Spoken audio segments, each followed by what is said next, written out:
And I bought a one-way ticket to a foreign land 5,000 miles away from home, and it was just me and a basketball.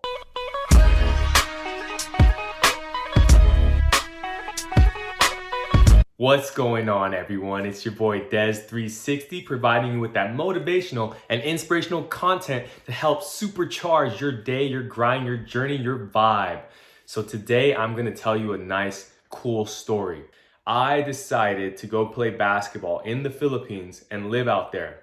I never ever visited the Philippines. So it all started when I was riding the bench.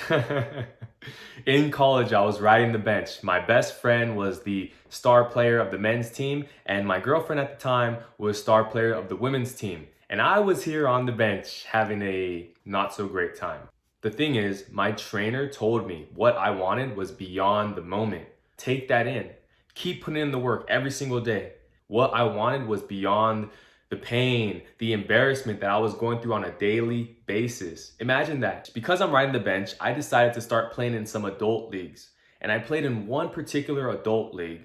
It was like with Filipinos in it. I'm part Filipino. Hey everyone, I'm half Filipino, half Mexican. Yes, I know. Pretty cool, isn't it? I play in this league and I'm doing my thing. I'm actually getting the opportunity to play. So I'm doing my thing, having fun with it. A month passes by and I get a phone call. And it's an agent, and he says, hey, we know that you play basketball, your mother's Filipina. How about coming out to the Philippines to play?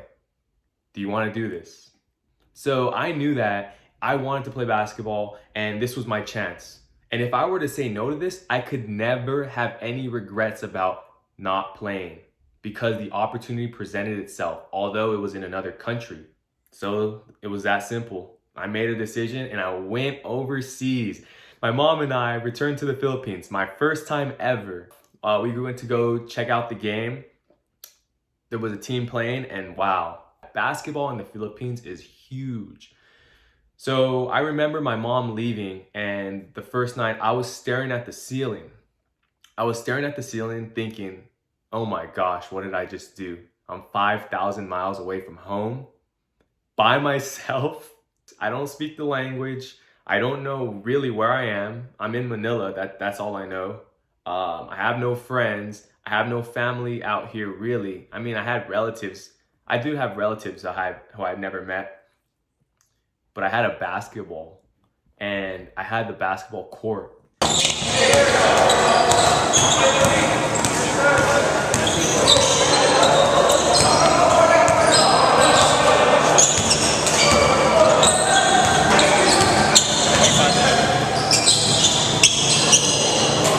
Living in the Philippines definitely was a culture shock, definitely was a change, but I knew that it was gonna bring out the best in me. 6 hours of training a day, 6 days a week, not 5 days a week. I was used to 5 days a week, getting in around 6 to 8 hours of training because I was maniacally obsessed. Then I went to the Philippines and they were doing 6 days. So imagine 50 players living in the same area. Such. This is where we live. You know what I'm saying? Green Gate, in the hood. That's what happened. You gotta knock, you gotta say sugar, sugar, sugar. They open the door. Kuya, how are you, Kuya? It's for my people. Hiya. Yes. We pull up to our hood. It's like this. It's good for us. This is it. This is it. This is where the magic happens.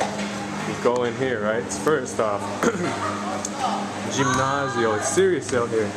It's serious out here. I mean, people get better out here. You see that? Congratulations, UE Red Warriors men's basketball team. This is from Champion Cobra Energy Drink, 9th Asian anniversary. Holla at your boy. There he is. And some of them are, middle school age, 13 to 17. Some of them are 18 to 22. And then you got the pros who are like, 20 to 25, 26, and we're all living together. For them, there's Kobe Bryant. That was literally baller's life. I would literally go through some practices and the whole practice would be in another language. And I had to figure out the plays, figure out how to run the show. Definitely had to knock down all my shots. Imagine having a different executive or head of this company, people would come watch me play and they would watch me practice. And I would always ask questions like, who's that? Who's that? Oh, that's the owner of this company. That's the owner of this company. That's the president of the university. That's the so many people. And I had to literally train myself to perform well as much as possible.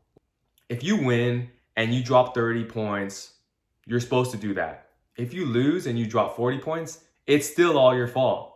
But I liked that. I wanted the challenge. I really embraced it.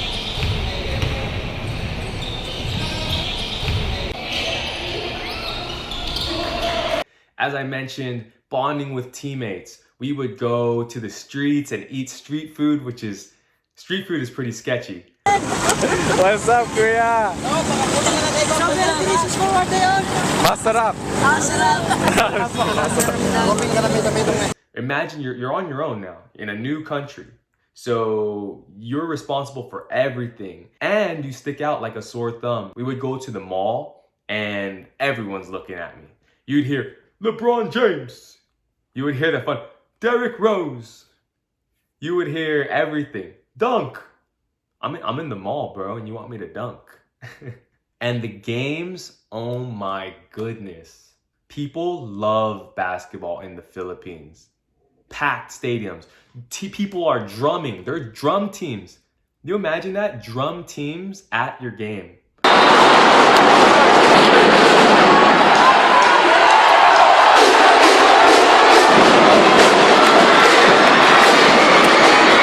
We had a team bus, so we would go play and at the end get on the bus.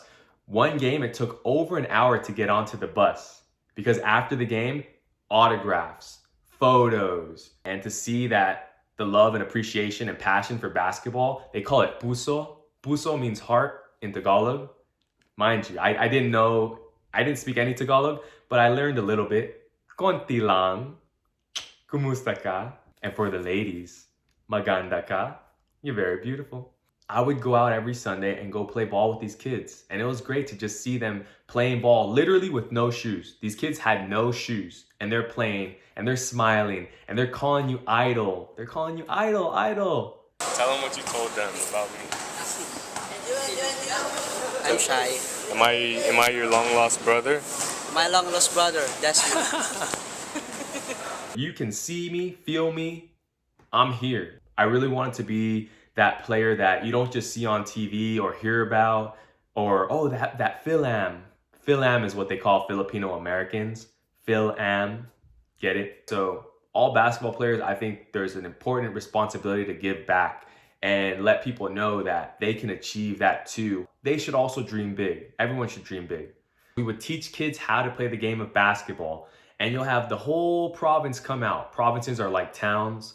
So they'll all come out and support and photos and watch you practice and play and it's great. And that's the whole thing. And I think that's what makes the Philippines so special is that the whole country can get behind a basketball. And that's why people love playing in the Philippines. Literally, even ex-NBA players say the Philippines is an experience like no other.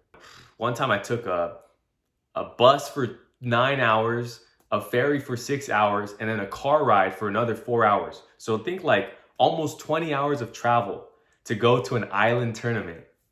Island tournaments are lit. That is the essence of basketball. Imagine going to go play somewhere and it's outdoors. It's like the Rucker and the Drew League combined in the Philippines. So I remember getting there and you hear them. They're saying, oh, they've arrived. We would have some imports on our team and myself, and we'd go play in these areas, in these provinces. People would be up on top of their houses, like just swarming the courts all over. And the kids would come out and want to play with you and just say stuff, and then you get on the court and you play. Crazy, man. Rain.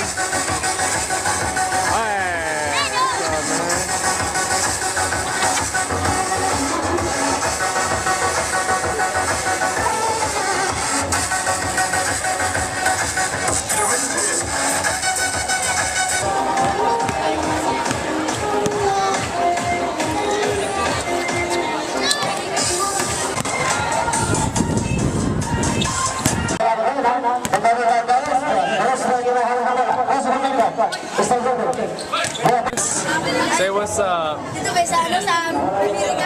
Huh? Are you a basketball player? Basketball player ako. Are you a basketball player? Yeah. You'll see.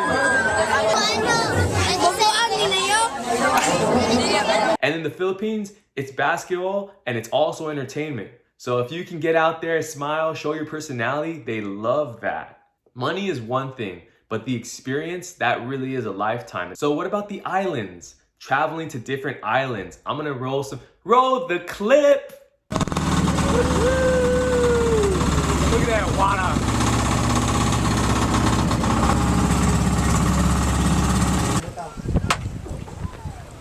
My gosh. Water. It's not, this ain't Santa Monica. But as you can see, my feet, they're there. That means the water is very clear.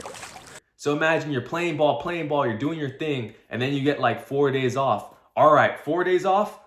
Let's jump on that plane, we're going somewhere. So we would go to these different islands and explore, and at the same time, it's business. It's business. So I had a great time over the course of 2 years playing, and I decided after that, you know what? I think there's another opportunity for me in another country. And that's when I went to Mexico.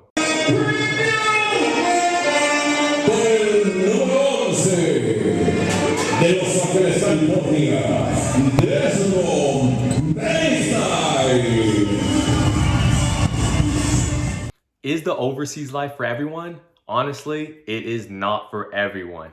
If you are doing it, you have to be willing to commit. I mean, I bought a one-way ticket to a foreign land 5,000 miles away from home, and it was just me and a basketball. Looking back at it now, I can really appreciate the 2 years I spent in the Philippines. It taught me a lot. Most importantly, when you reflect on your journey, you can say, I did it.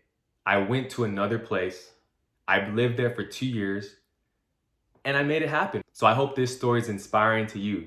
That is my Philippine journey, living out there for 2 years as an overseas basketball player. Comment, like, subscribe, and I'm gonna drop another video talking about my professional career in Mexico. All right, guys, Des360, signing out.